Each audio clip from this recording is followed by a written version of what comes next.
Duduk saudara. Haleluya. Nah, mari buka Alkitab sama-sama. Yohanes pasal yang ke-14. Haleluya. Yohanes pasal yang ke-14. Saya tidak tahu kenapa, tapi hati saya dibakar dengan sukacita Tuhan malam ini. Amen, saudara. Sukacita yang dari Allah seringkali tanpa alasan dia meluap keluar dari roh kita. Yohanes 14 mulai ayat yang ke-27.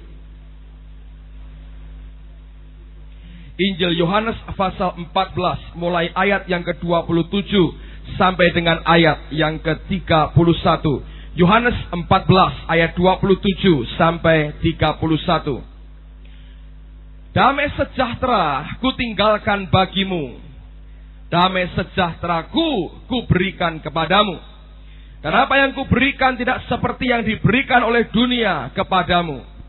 Janganlah gelisah dan gentar hatimu.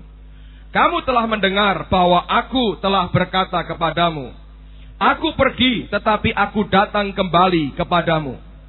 Sekiranya kamu mengasihi aku, kamu tentu akan bersukacita karena aku pergi kepada Bapa-Ku. Sebab Bapa lebih besar daripada aku. Dan sekarang juga aku mengatakannya kepadamu sebelum hal itu terjadi, supaya kamu percaya apabila hal itu terjadi. Tidak banyak lagi aku berkata-kata dengan kamu, sebab penguasa dunia ini datang, dan ia tidak berkuasa sedikit pun atas diriku. Tetapi supaya dunia tahu bahwa aku mengasihi Bapa, dan bahwa aku melakukan segala sesuatu seperti yang diperintahkan Bapa kepadaku. Bangunlah, marilah kita pergi dari sini. Nah, malam hari ini saya ingin bagikan bagaimana supaya kehidupan kita menjadi kehidupan seorang pemenang. Kalau Anda perhatikan dalam perikop yang sama dari Yohanes 14, sesungguhnya mulai ayat yang ke-15, Yesus berbicara tentang Roh Kudus. Dia berbicara tentang roh yang dia janjikan, yaitu penghibur yang dia janjikan. Nah, dari ayat yang ke-15 sampai dengan ayat yang ke-26, sebenarnya Yesus bicara tentang suatu pokok yang sangat penting, pribadi yang akan meneruskan pekerjaannya di atas muka bumi ini. Nah, sepertinya mendadak sekali, ayat yang ke-27 dia berkata, damai sejahtera ku tinggalkan bagimu, damai sejahteraku ku berikan kepadamu. Dan dia bicara akan beberapa subjek yang ternyata juga berkaitan dan penting sekali. Nah, Roh Kudus mengajarkan kepada saya, dan ini saya mau bagikan buat saudara, bagaimana dia mengajarkan kita sebagai pemenang. Nah, apa yang dia katakan sebetulnya berkaitan dengan salah satu wujud pesan-pesan terakhir sebelum dia mati, kemudian bangkit, akhirnya meninggalkan mereka dan naik ke surga. Jadi apa yang Yesus bagikan, ini penting juga buat kita. Ada dua poin yang saya mau bagi buat saudara. Bagaimana kehidupan yang menjadi seorang pemenang, bahkan lebih dari pemenang. Pada bagian yang pertama, dia berkata, damai sejahtera ku tinggalkan bagimu, damai sejahteraku ku berikan kepadamu. Dan dia berkata, dan apa yang ku berikan tidak seperti yang diberikan oleh dunia kepadamu. Saudara, Yesus tidak asal memberikan damai sejahtera, tapi dia berkata yang dia berikan adalah damai sejahtera yang dia miliki. Dia berkata, peace I give to you, my peace I give unto you. Damai sejahteraku yang kuberikan kepadamu. Dan ini tidak sama dengan yang dimiliki oleh dunia. Nah, damai sejahtera inilah sebenarnya merupakan kunci pertama, rahasia pertama kalau kita ingin hidup dalam kemenangan. Dia tidak mengatakan damai yang dimiliki oleh dunia, tetapi damai yang dimiliki oleh Yesus sendiri. Nah, seperti apa damai itu? Kenapa kalau kita punya damai seperti ini, kita akan keluar sebagai pemenang? Coba buka dalam Injil Lukas pasal yang ke-8. Nanti kita kembali ke Yohanes 14. Saya mau tunjukkan buat saudara damai seperti apa yang dimiliki oleh Yesus. Lukas pasal yang ke-8. Perhatikan ayat yang ke-22. Lukas 8 mulai ayat yang ke-22. Pada suatu hari, Yesus naik ke dalam perahu bersama-sama dengan murid-muridnya. Dan ia berkata kepada mereka, marilah kita bertolak ke seberang danau. Lalu bertolaklah mereka. Dan ketika mereka sedang berlayar, Yesus tertidur. Sekonyong-konyong turunlah taufan ke danau, sehingga perahu itu kemasukan air, dan mereka berada dalam bahaya. Maka datanglah murid-muridnya membangunkan dia, katanya, Guru, Guru, kita binasa. Ia pun bangun, lalu menghardik angin dan air yang mengamuk itu. Dan angin dan air itu pun reda, dan danau itu menjadi teduh. Lalu katanya kepada mereka, di manakah kepercayaanmu? Maka takutlah mereka dan heran. Lalu berkata seorang kepada yang lain, siapa gerangan orang ini, sehingga ia memberi perintah kepada angin dan air, dan mereka taat kepadanya. Nah, banyak ahli Alkitab berkata, secara geografis, apa yang dialami Yesus ini tidak mungkin terjadi. Letak danau itu sedemikian rupa, sehingga orang berkata tidak mungkin sampai terjadi angin taufan yang seperti itu. Nah, oleh karena itu banyak hamba Tuhan sepakat, saya setuju juga, bahwa apa yang terjadi itu bukan karena gejala atau fenomena alam biasa, tetapi pekerjaan dari roh jahat. Karena kalau Anda perhatikan, ketika Tuhan akhirnya mendarat kembali, dia ternyata sampai di pantai Gerasa atau Gadara, tempat di mana ada orang yang kerasukan legion, dan orang itu akhirnya dimerdekakan dari 2000 setan atau lebih yang mengikat akan hidupnya. Rupanya setan terancam dengan rencana Yesus, dengan kedatangan Yesus dan murid-muridnya. Dia takut kalau daerah itu akhirnya terbuka untuk Injil. Makanya tidak mengherankan di tengah jalan dia kirim taufan begitu besar untuk menenggelamkan akan kapal yang ditumpangi Yesus dan murid-muridnya. Nah, Alkitab mengatakan ketika taufan terjadi, angin begitu banyak masuk dalam perahu, murid-murid begitu berusaha sekeras-kerasnya supaya mereka bisa membuang akan air itu dan kapal tidak tenggelam. Tapi Alkitab berkata, Yesus malah tidur dalam buritan. Di atas buritan dia tertidur. Nah, inilah damai yang dia miliki. Di tengah-tengah kapal akan tenggelam, dia tetap tertidur, saudara. Dan yang luar biasa, ketika mereka membangunkan dia bangun dari tidurnya, dia hardik angin, dia hardik air, dan semuanya seketika itu reda kembali. Nah, damai yang seperti ini, yang dia katakan, peace I give to you, my peace I give unto you. Bukan damai yang dunia terima, dia berkata, damaiku aku berikan kepadamu. Luar biasa. Damai yang di dalamnya terletak kekuatan Allah yang begitu luar biasa. Damai yang di dalamnya justru ada power yang sangat besar. Nah, ini berbeda dengan sifat natural kita. Sebagai manusia kita punya perasaan takut, cemas, dan emosi yang berlebihan seringkali. Begitu kita mengalami tekanan, kita cenderung untuk berteriak-teriak dan tidak tinggal dalam damainya Tuhan. Nah, coba buka sekarang Roma pasal yang terakhir. Roma 16 ayat yang ke-20. Roma 16 ayat yang ke-20. Saudara perhatikan akan apa yang saya mau bacakan ini. Roma 16 ayat yang ke-20. Paulus dengan inspirasi roh Allah, dia berkata begitu jelas. Roma 16:20. Semoga Allah, sumber damai sejahtera. Bahasa Inggrisnya God of peace. Allah damai sejahtera. Segera akan menghancurkan iblis di bawah kakimu. Kasih karunia Yesus Tuhan kita menyertai kamu. Dia berkata semoga Allah sumber damai sejahtera. Dia berkata God of peace. Bukan God of power. Bukan God of miracle. Dia berkata God of peace. Yang akan menghancurkan iblis di bawah kaki kita. Nah, di dalam damainya Yesus ada kekuatan yang begitu besar. Yang sebetulnya tidak banyak orang Kristen tahu. Itulah sebabnya begitu gampang anak-anak Tuhan terpancing emosinya, terpancing reaksinya ketika tekanan dan persoalan datang menghimpit kehidupan kita. Nah, Tuhan berkata, peace I give to you, my peace, my own peace. damai sejahteraku sendiri aku berikan, aku tinggalkan buat kamu. Itu warisan yang luar biasa. Tahukah Anda, di dalam Yesus kita punya damai yang bukan dimiliki dan tidak dimiliki oleh dunia, tapi damai yang dimiliki oleh Tuhan sendiri. Amen, saudara? Nah, Yesus berkata, damai yang seperti itu yang dia berikan. Damai yang mampu menghancurkan iblis di bawah kaki kita. Nah, banyak orang Kristen yang bereaksi begitu cepat ketika problem datang. Kita bereaksi terlalu cepat, sampai akhirnya tanpa sadar kita keluar dari jalur damainya Tuhan. Saudara, Yesus bukan hanya bicara, dia buktikan sesuatu yang luar biasa.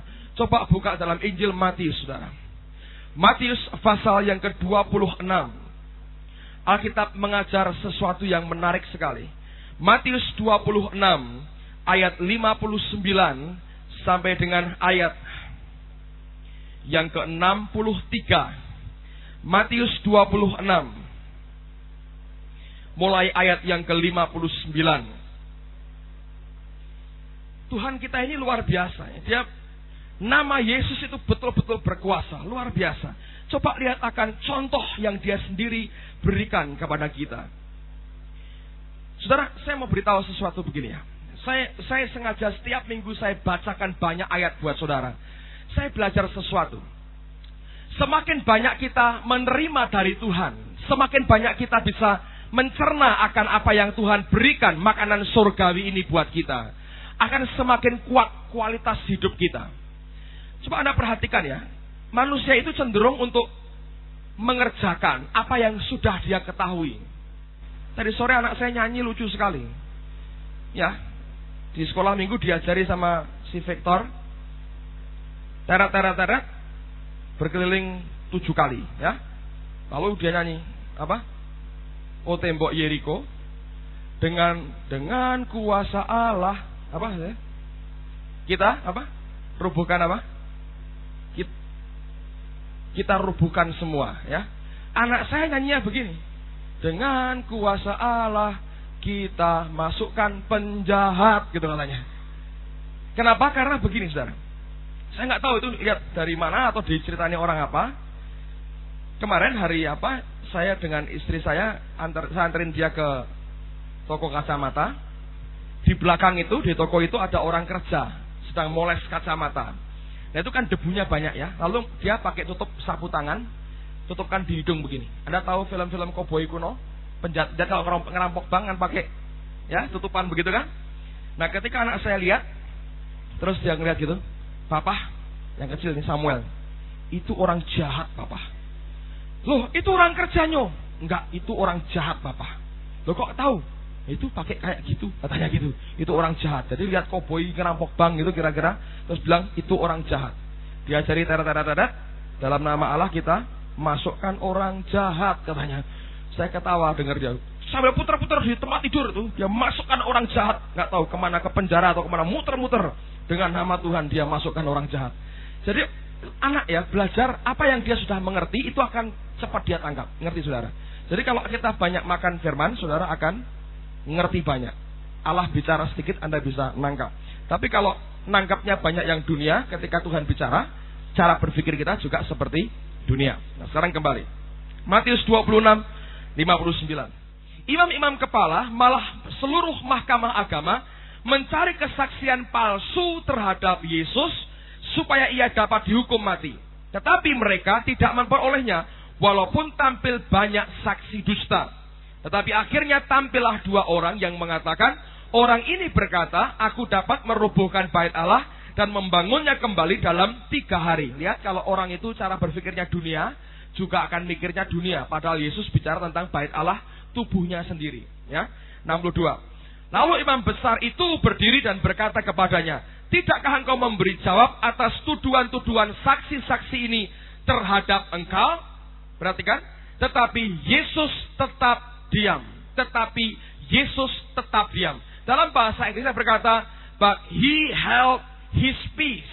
Dia menjaga akan mempertahankan akan damainya, damai sejahteranya. Saudara bisa bayangkan, kalau Yesus kita ini emosi, saudara. Bisa bayangkan gak? Di Taman Getsemani, ketika dia ditangkap, dia berkata begini, sangkamu aku tidak bisa mendatangkan 12 pasukan malaikat. Ketika Petrus membela Yesus dengan pedangnya, dia berkata, sarungkan pedang itu. Sangkamu aku tidak bisa mendatangkan 12 pasukan malaikat untuk menolong aku. Bayangkan kalau 12 pasukan malaikat didatangkan, mereka semua dibantai habis. Yang menang siapa? Setan, saudara. Kenapa? Karena rencana keselamatan Tuhan akan gagal. Nah, yang penting pada waktu itu, tuduhan begitu banyak, menyakitkan sekali. Ini orang-orang yang sangat duniawi, tidak tahu yang Tuhan maksudkan. Dia bicara tentang bait Allah, tubuhnya yang akan mati, dan 3 hari kemudian akan bangkit kembali. Tapi mereka bicara tentang bait Allah fisik, gedung. Jadi bayangkan, dia dianggap teroris, saudara. Ini akan meledakkan gedung bait Allah. Bayangin. Kalau rumah ibadah dihancurkan, dirubuhkan, itu sudah, kalau di Indonesia kena masalah SARA itu, saudara. Hukumannya berat itu. Ngerti? Kalau sampai ada orang berani merubuhkan bait Allah, itu urusannya bisa panjang. Seluruh dunia akan mengalami hal yang sama. Dan Yesus dituduhkan ingin merubuhkan bait Allah yang begitu luar biasa. Padahal bukan itu yang dia maksudkan. Nah, kalau ngamuk Yesusnya, kurang ajar, tandangannya gitu, saudara, apa yang terjadi? Mati semua nggak? Mati. Ketika mati, yang menang siapa? Setan. Kenapa? Rencana Allah akan gagal. Berapa banyak sebetulnya rencana Tuhan dalam hidup kita gagal karena kita tidak tinggal dalam damai sejahteranya. Karena kita tinggal dalam emosi kita, dalam pikiran kita, dalam perasaan kita sendiri. Tidak pernah kita mengizinkan Allah menjagai kita tinggal di dalam damainya. Nah, Alkitab berkata, but he held his peace. Dia menjaga, dia mempertahankan damai sejahtera yang dia miliki. Amen, saudara? Nah, kalau sampai hal seperti ini terjadi dalam kehidupan kita, kekuatan Allah luar biasa. Coba buka surat Filipi sekarang. Dengan ini kita akan tahu apa yang Paulus maksudkan di sini. Filipi 4 ayat yang ke-7. Alkitab berkata, damai sejahtera Allah yang melampaui segala akal. Kalau akal kita berkata, aku pasti hancur, aku pasti bangkrut, aku pasti mati, aku pasti berantakan. Alkitab berkata, damainya itu melampaui segala akal. Sampai nggak masuk akal, kok bisa begini. Tapi kalau kita mau tinggal dalam damainya, hal itu akan terjadi. Damai sejahtera Allah yang melampaui segala akal akan memelihara, bahasa Inggrisnya akan bergarnison, akan menjaga hati dan pikiranmu dalam Kristus Yesus. Kalau kita tinggal dalam damainya, maka itu akan menjaga pikiran dan hati kita. Sehingga reaksi kita adalah reaksi yang dikontrol oleh Roh Allah karena damainya tinggal dalam hidup kita. Saudara sekalian, mari belajar tinggal dalam damainya Tuhan. Jangan keluar dari damainya Allah. Nah, mulai dengan hal yang simple begini. Kalau kita mau mengerjakan sesuatu dan tiba-tiba damai itu hilang, ya, ada orang begini, saudara. Ini karena berkat mau datang, ya, dihitung, wah, dapat ini berkat. Biasanya, saudara, orang Kristen yang tidak hati-hati akan meluap dengan sukacita. Ya, ini berkat. Langsung kabur malah, saudara. Ngerti nggak? Saya perhatikan begini, saudara. Kita ini mungkin seperti tukang emas lah, ya. Tahu tukang emas? Itu kerjaannya itu kan ada bubuk-bubuk emas yang kita harus kumpulkan. Kita ini disuruh buat Tuhan cincin atau apa yang harus dikikir, harus diperhalus. Itu ada bubuknya. Saudara harus jaga betul sampai ke nafasmu dijaga. Kalau bersin, saudara, tahu bersin? Jermannya wahing, wajing. Itu makbul, itu sekian gram hilang, saudara. Ngerti nggak? Walaupun itu rezeki di depan mata begini, Anda harus jaga sampai nafasmu. Ngerti? Tukang emas itu mesti begitu. Karena anugerah Allah itu harus diperlakukan seperti barang yang berharga. Nah, saya pikir berkat seringkali hilang, kenapa? Emosi. Begitu lihat serbuk emas, wah, kabur semua. Wahnya itu wah seneng, hilang malah berkatnya. Ngerti? Kalau Anda bisa jaga nafasmu, kau jaga. Kendalikan diri. Jangan emosi. Jangan emosi. Emosi malah kabur, saudara. Anda jaga diri betul. Bilang, ya Tuhan, terima kasih. Kukuti dulu pelan-pelan. Kalau sudah sampai di saku, saudara, Anda boleh lompat jempalitan. Boleh, saudara. Tapi seringkali kita kehilangan kesempatan-kesempatan yang Tuhan beri. Karena belum apa-apa sama. Wah, ketika wah tadi itu, kabur semua sekian gram di depan kita. Ngerti? Karena seringkali berkat itu masih berupa serbuk yang harus dihancurkan, dikristalkan dulu sebelum dia berikan kepada kita. Ada banyak orang Kristen yang sebetulnya tidak tahan dengan terima berkat Tuhan. Mestinya sudah makin dekat, kabur. Perlu Tuhan, berhembuslah Roh Kudus, ngumpulkan serbuk-serbuk emas lagi. Butuh waktu, saudara. Mungkin malah kalong.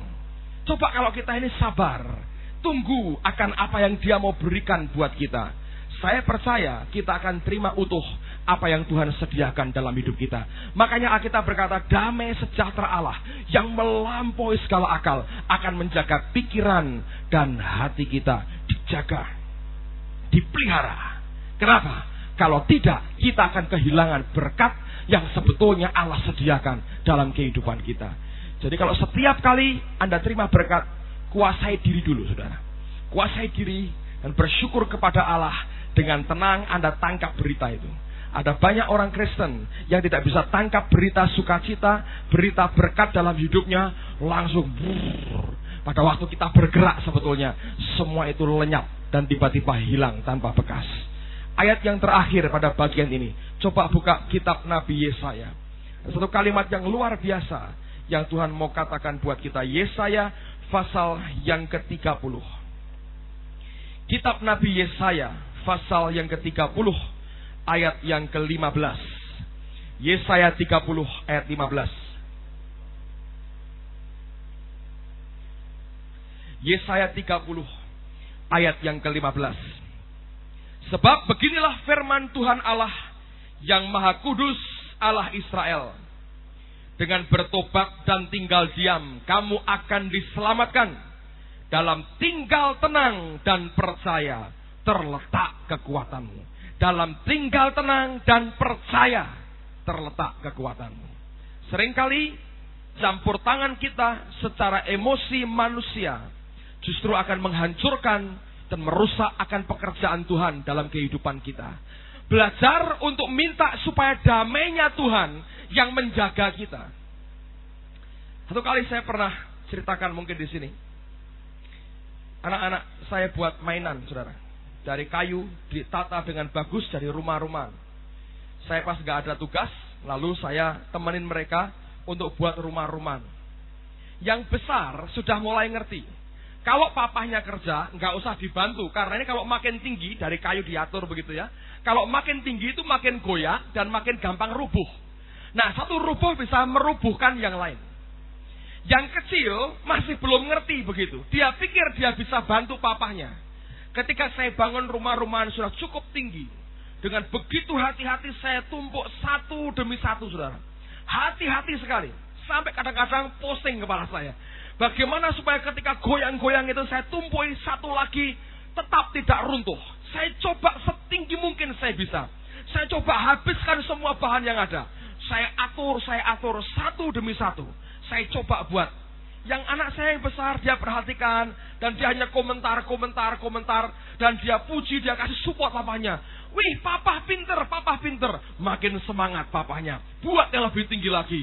Papa pinter, makin dipuji, makin besar hati saya. Makin gede hati saya. Anak tahu berterima kasih. Yang kecil, mungkin lebih cinta pada papanya. Kasihan papaku kerja sendiri. Pah, saya bantu katanya. Dia ambil satu yang gede, dia taruh berserta dengan tangannya. Dan runtuh semua pekerjaan saya. Saya bilang, sudah besok lagi. Mangkel di sini saudara. Langsung pergi masuk kamar tidur. Saudara, saya perhatikan Allah juga seringkali begitu. Dia berikan bahan yang luar biasa buat kita. Dan dia berkata, jangan khawatir nyoh. Tuhan berkata begitu. Aku bangunkan buat kamu. Aku yang bangun satu demi satu hidupmu. Kamu tinggal tenang. Kamu support gua aja. Puji aku, sembah aku. Besarkan hatiku. Nanti tak tambahi permen, kata Tuhan begitu. Dia mulai bangun. Istana kayu kita mungkin. Begitu bagus dia bangun. Tapi seringkali kita berkata, Papa perlu dibantu. Aku cinta Papa, tapi juga pengen cepat lihat barangnya jadi.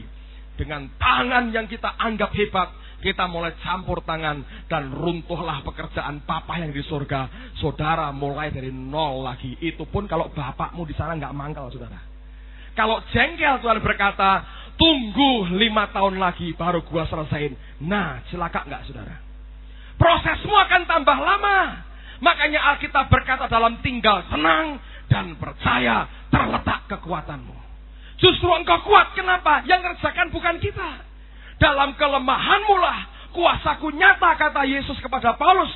Justru kalau Paulus tidak berbuat apa-apa dari dagingnya sendiri, maka Allah bisa menyelesaikan dengan makin cepat setiap rencananya dalam kehidupan kita. Tapi yang memhalangi berkat Tuhan dan proses Allah dalam kehidupan kita adalah kalau kedagingan kita campur tangan lagi, ngurusi apa yang sebetulnya Dia sedang kerjakan dalam kehidupan kita. Ngerti, saudara? Jaga. Bahkan setiap nafasmu. Mau batuk pun dijaga, saudara. Kalau bisa batuk yang halus saja. Gitu aja. Itu kabur semua, saudara, emas. Kalau Anda mau tahu, datang ke toko emas, bilang, saya mau lihat orang kerja. Tanya kepada tukang emas, Pak, syarat sebagai tukang emas apa? Dia berkata, jangan punya watuk pilek, nak, katanya. Pasti begitu, saudara. Kalau Anda batuk pilek, saudara, tidak bisa jadi tukang emas. Kenapa? Apa bukan teliti? Bukan. Ngentek-ngentek emas, saudara. Ngerti? Batuk dan bersin kita membuat kabur itu butiran-butiran serbuk emas yang berharga. Hanya itu aja syaratnya. Kalau kita bisa kendalikan diri kita, tinggal dalam damainya Tuhan, tetap tinggal dalam damainya Allah. Selama damai itu menjagai kehidupan kita, tidak dibakar oleh emosi kita, oleh apa yang dari dunia yang kita pikirkan itu baik, tapi merusak pekerjaan Tuhan. Saya mau katakan, hidup kita akan tertolong dan kita akan keluar sebagai pemenang. Amen, saudaraku. Haleluya. Jadi kalau setiap kali Anda batuk dan pilek, saudara ingat apa yang saya sampaikan. Dalam hidupmu jangan batuk rohani dan jangan punya pilek rohani, saudara. Karena itu membuat berkat kabur dari hidup kita. Yang kedua, yang terakhir, kembali ke Yohanes pasal 14 tadi. Yohanes 14. Sekarang perhatikan pada ayat yang ke-30. Apa yang Yesus katakan kepada kita? Yohanes 14 ayat 30. Tidak banyak lagi aku berkata-kata dengan kamu, sebab penguasa dunia ini datang, dan ia tidak berkuasa sedikit pun atas diriku. Pada kalimat yang kedua, King James menulis, Yesus berkata, He has nothing in me. Saya ulang lagi, Anda perhatikan ini. Tidak banyak lagi aku berkata-kata dengan kamu, sebab penguasa dunia ini datang, and he has nothing in me. Dia tidak punya apa-apa di dalam aku. Gini, saudara. Kenapa sampai Tuhan Yesus berkata dia tidak berkuasa atasku? Dia tidak berkuasa atas hidupku. Kenapa? King James menuliskan, He has nothing in me. Dia tidak punya apapun di dalam hidupnya Yesus. Artinya, dari seluruh kehidupan Yesus itu tidak satu bagian pun yang dia berikan kepada setan untuk tempat berpijak. Saudara, oleh karena itu dia berkata, penguasa dunia sedang datang, tapi dia tidak berkuasa atasku. Kenapa? Karena dia berani berkata, He has nothing in me. Dia tidak punya apapun, tidak punya share saham sedikit pun atas kehidupanku. Kalau ada perusahaan, saudara, ada orang lain yang ikut storekan modalnya di dalamnya. Orang yang memberikan modalnya itu akan punya hak atas perusahaan itu. Makin besar dia storekan uangnya, makin besar hak yang dia punya atas perusahaan itu. Nah, kalau kita tidak join dengan siapapun, kita mengatur perusahaan kita sendiri. Semua orang tahu itu. Hal yang sama dengan Tuhan Yesus. Dia mengajar kepada kita, jangan beri tempat kepada kuasa lain. Jangan beri tempat kepada iblis untuk punya sesuatu pijakan dalam kehidupan kita. Sebab kalau dia masih punya pijakan dalam kehidupan kita, dia masih punya hak menuntut sesuatu untuk dia miliki. Nah, saya ingin buktikan malam hari ini dengan satu kisah tentang Raja Saul. Ayo kita buka sama-sama, saudara. Saya mau tunjukkan bahayanya kalau kita memberi tempat kepada kuasa gelap dalam kehidupan kita. 1 Samuel pasal yang ke-15.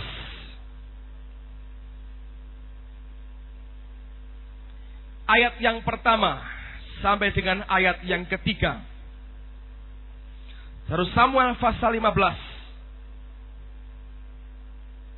Ayat pertama sampai dengan ayat yang ketiga. Berkatalah Samuel kepada Saul, aku telah diutus oleh Tuhan untuk mengurapi engkau menjadi raja atas Israel umatnya. Oleh sebab itu dengarkanlah bunyi firman Tuhan. Beginilah firman Tuhan semesta alam. Aku akan membalas apa yang dilakukan orang Amalek kepada orang Israel. Karena orang Amalek menghalang-halangi mereka ketika orang Israel pergi dari Mesir. Jadi pergilah sekarang. Kalahkanlah orang Amalek. Tumpaslah segala yang ada padanya. Dan janganlah ada belas kasihan kepadanya. Bunuhlah semuanya, laki-laki maupun perempuan, kanak-kanak maupun anak-anak yang menyusu, lembu maupun domba, unta maupun keledai. Tuhan berkata, tumpas semua orang Amalek. Tapi apa yang Saul buat? Ayat yang ke-9. Tetapi Saul dan rakyat itu menyelamatkan agak dan kambing domba, dan lembu-lembu yang terbaik dan tambun, pula anak domba dan segala yang berharga. Tidak mau mereka menumpas semuanya itu. Tetapi segala hewan yang tidak berharga dan yang buruk, itulah yang ditumpas mereka. Jadi Allah berkata, habiskan semua orang Amalek. Tapi Pak Saul itu memilih. Yang buruk dia tumpas, yang baik dia pertahankan. Nah, kalau orang milih-milih, mereka tidak akan bisa menghabiskan semuanya. Dan betul, nanti terbukti, ada masih banyak orang Amalek yang tersisa, yang tidak ditumpas rupanya, oleh karena sikap yang milih-milih tadi. Kalau mereka babat semua habis, akan habis. Tapi rupanya, Saul melanggar firman Tuhan. Tidak semua ditumpas, dia pilih-pilih, termasuk rajanya dibiarkan hidup. Saudara tahu, di tangan siapa akhirnya Saul mati? Coba buka 2 Samuel pasal yang pertama, mulai ayat yang pertama. 2 Samuel pasal yang pertama, mulai ayat yang pertama. Sebaiknya Anda baca nanti sampai ayat 16, tapi karena waktu saya hanya akan baca sebagian. 2 Samuel pasal pertama, mulai ayat yang pertama. Setelah Saul mati, dan ketika Daud kembali, sesudah memukul kalah orang Amalek. Lihat, masih ada orang Amalek. Jadi Saul tidak menumpas habis mereka. Rajanya ditawan, tidak dibunuh. Kambing domba yang baik dia selamatkan. Tidak semua ditumpas habis.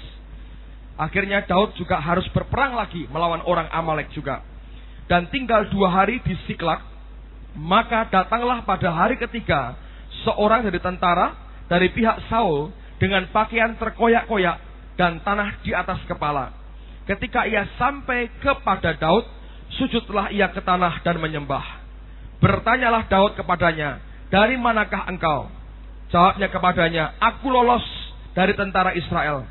Bertanyalah pula Daud kepadanya, apakah yang terjadi? Coba ceritakan kepadaku.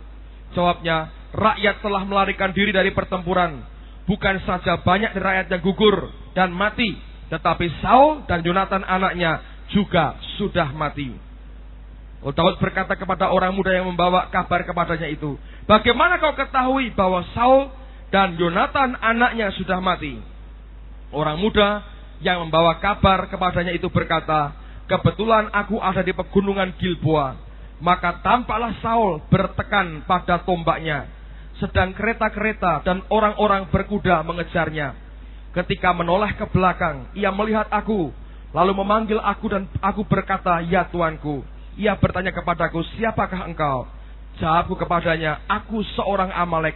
Lalu katanya kepadaku, datanglah kemari dan bunuhlah aku.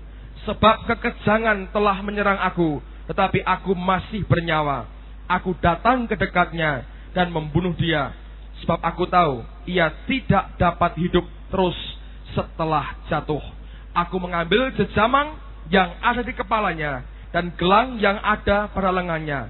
Dan inilah dia kubawa kepada tuanku. Saul mati di tangan siapa? Orang Amalek, saudara. Jadi rupanya begini. Saul itu sudah bunuh diri, saudara. Ya, kalau Anda baca, dia jatuhkan dirinya pada senjatanya. Dia tertelungkup jatuh. Lalu bujang pembawa senjatanya ngelihat begitu, dia pikir, wah mati. Bujang ini juga bunuh diri. Rupanya setelah pembawa senjatanya mati, Saulnya belum mati, hanya kejang-kejang.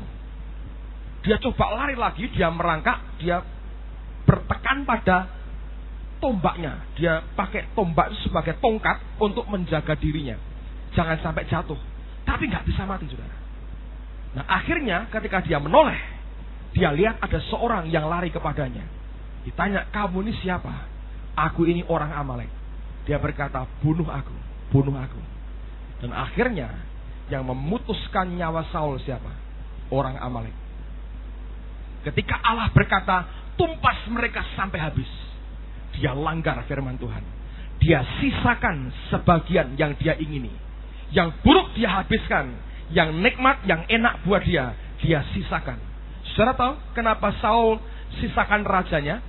Karena kalau ada seorang raja ditawan, biasanya raja itu dijadikan sebagai suruhan atau budak dari raja yang menawan. Itu merupakan kebanggaan. Lihat, aku tawan rajanya. Itu merupakan kemuliaan, kehormatan.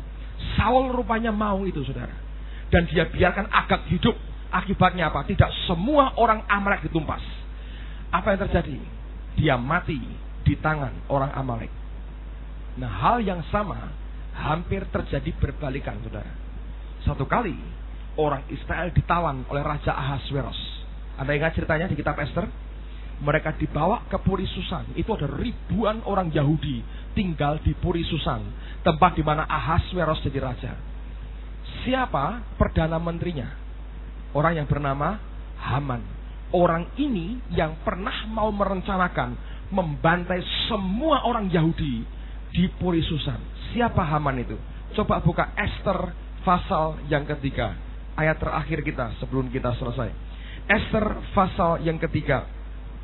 Saya mau tunjukkan buat saudara bahayanya kalau tidak semua yang dari iblis dibuang habis dalam hidup kita. Ester pasal 3 ayat yang pertama. Ester pasal 3 ayat yang pertama.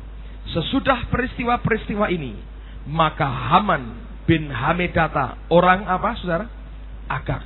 Semua orang berkata ini merupakan keturunan dari Raja Agag, rajanya orang Amalek. Haman bin Hamedata, orang Agag. Aneh sekali. Keturunan Raja Agag. Kenapa dia begitu benci orang Yahudi? Karena dia tahu orang Yahudi yang membunuh akan nenek moyangnya, yaitu Agag, saudara. Dia tahu orang Yahudi yang membantai banyak bangsanya. Ketika dia menjadi perdana menteri di kerajaan Ahasveros, dia merencanakan menghabiskan semua, menghabisi semua orang Yahudi. Kenapa, saudara? Karena Saul tidak mentaati akan perintah Tuhan. Tapi Yesus luar biasa. Dia berkata, penguasa dunia ini sedang datang, tapi dia tidak berkuasa atas aku. Kenapa? Dia berkata, he has nothing in me. Dia tidak punya apapun di dalam hidupku. Setan tidak punya tempat sedikit pun dalam kehidupanku. Ketika dia berani berkata seperti itu, dia mau berkata, ini loh rahasia hidup dalam kemenangan. Saya mau katakan buat saudara, ada banyak orang dilayani pelepasan dan akhirnya kembali lagi berbuat yang sama. Kenapa? Dia masih beri tempat kepada setan untuk punya pijaan dalam hidupnya. Percuma, saudara. Selama setan masih merasa punya hak atas kehidupan kita, kita boleh didoakan 1000 kali, tetap dia bisa goyang kehidupan kita seperti yang dia suka. Saya berdoa malam hari ini, kalau kita mau jadi pemenang, ingat akan 2 nasihat Yesus. Peace I give to you. My peace I give unto you. Damai sejahtera ku berikan kepadamu. Damai sejahtera-Ku, kata Yesus, ku tinggalkan bagimu. Dan yang kedua dia berkata, He has nothing in me. Dia tidak punya apapun dalam hidupku. Amin, saudara. Kita berdoa bersama-sama. Haleluya. Naikkan pujian tadi, Bapa, ku rindu menyenangkan-Mu. Biarlah ini merupakan doa kita pada malam hari ini. Kita ingin menyenangkan akan hatinya, sampai kita bisa bertemu muka dengan Dia dalam kemuliaan hadirat-Nya. Saya berdoa setiap kita akan keluar sebagai pemenang. Syaratnya dua. Kalau engkau tinggal dalam damai-Nya. Dan yang kedua, kalau engkau tidak memberi kesempatan sedikit pun buat iblis untuk berpijak dalam kehidupan kita.